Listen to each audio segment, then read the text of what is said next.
الحمد لأهله والصلاة على أهلها، أما بعد، فأعوذ بالله من الشيطان الرجيم. بسم الله الرحمن الرحيم. قال الله تبارك وتعالى: ولا تكونوا كالذين نسوا الله فأنساهم أنفسهم. صدق الله العلي العظيم. قدرمنو عزتمنو، نن په دا رنګینه موسم کې یو ښایسته رنګینه مجلس کې موږ تاسې سره ګډون لرو. واقعي چې هر څه نشه میله باندې وتلي وای، خو دومره خوند به مې نه وای پر اخیستی لکه دا د نن پر مجلس. الله جل جلاله دې مشتر عبدالحنان راحل صاحب ته جزای خیر ورکړي چې په دومره ښایسته ډسپلین سره، په دومره ښایسته انتظام سره دا اداره روانه کړې ده چې په هر فیلډ، د هره شعبه کې د هغه شعبې حق ادا کړي. یعنې تاسې اندازه ولګوئ دغه آخر شی چې په دغه اداره کې پر هر یو یې ویلې وای دونې خوند یې نه وای کړی، لکه دې چې خپله یو مزاحم چې دا چا ووایي.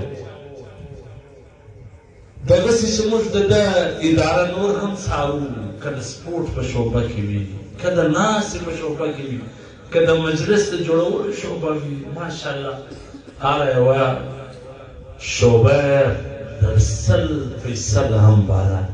الله دې قایمه و دایمه ولري دا اداره. واقعي میرټ اکیډمي یو ښکلې اداره ده. د دې تعداد موږ ته دا پیغام راکوي چې خلک هم په دې پوه دي چې دا یو معیاري اداره ده. قدرمنو، زه صرف څو خبرې درته کول غواړم، کیدای شي موسم موږ تاسې خپل اختیار ته پرېنږدي. هغه د دا خلکو د غلطفهمي، اول دا زموږ د سیمې هغه مشران بې تعلیمه دي، نو ځکه د تعلیم یافته ماشومانو حوصله شکني چې یو طالب یو سټوډنټ سکول را روان دي، دوی به په دکان سره ناست وي، دی به هم ډاکټر، دی به نوم اوس ماسټر، ته د ده رنګ ته دی به نوم اوس انجینیر. د اول نه سمه حوصله شکني کوي. دا زموږ د خلکو دا سوچ دی چې دا تعلیم صرف د دې لپاره دی چې یا ډاکټر یا انجینیر یا ماسټر یا پروفیسر، بس څه وایي خواري کاږي، خو ورڅه خپل چانس لځه، خپل د شاعر خبره د خپله زرنجه په مخ واخله، دلته د شاعري خواري کاږي، ته چې ورته به نو ډاکټر. یعنې د دې دا سوچ دی چې د دې تعلیم مقصد صرف ډاکټري، ماسټري، انجینري، پروفیسري ده. حال دا چې د تعلیم مقصد صرف دا ده. د تعلیم مقصد دا ده. د جالینوس یو قول دی، مولانا فضل محمد یوسفزي صاحب په توضیحات کې رانقل کړی دي چې الله چې کومه اعضا د کوم کار دپاره تخلیق کړې ده چې څومره د هغه د کار دپاره استعمالوي هغومره تېزي. اوس تاسې ګورئ دا چمن یو سړی دی او د کوژک له پر پښو ځي، پر پښو راځي. موږ چې ماجت له ولاړ شو هلته چې لمونځ ورکوو دی صاف. دا ولې دومره ځي و راځي؟ دا سپورټمنان، دا فوټبالران ولې نه ستړي کېږي؟ دا پښې ډېر استعمال کړي، دا ډېرې منډې ولې.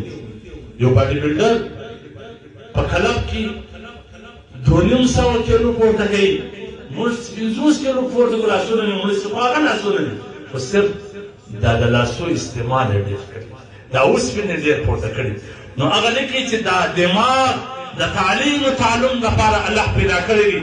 که چیرې دا د تعلیم تعلم دپاره استعمال سي، نو په دې دماغ کې د حالاتو ادراک پیدا کېږي، په دې دماغ کې د فیصلې قوت پیدا کېږي، په دې دماغ کې د ولاړې او د ناستې او د ښو او د بد د تمیز قوت پیدا کېږي. دا ټوله په دې تعلیم سره راځي. تاسې ګورئ دا زموږ ستاسې ایسي او ډیسي صاحب دا ټوله په دې ولد دی چې څومره دا تعلیم یافته علاقې ته ځې، هغومره به د خلکو ولاړه ناسته روانه دا ټوله په اصولو برابر.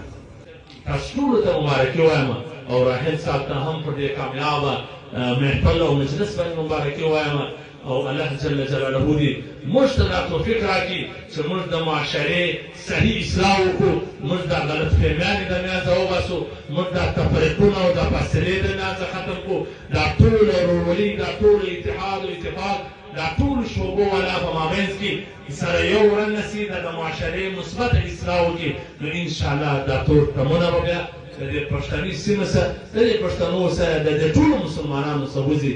الله دې پر دې خبره د عمل کولو توفیق راکړي او په آخر کې یو وارې بیا د راحل صاحب شکریا ادا کوم چې موږ ته دا موقع په لاس راکړه چې موږ تاسو سره هغه خپل د زړه درد شریک کړو.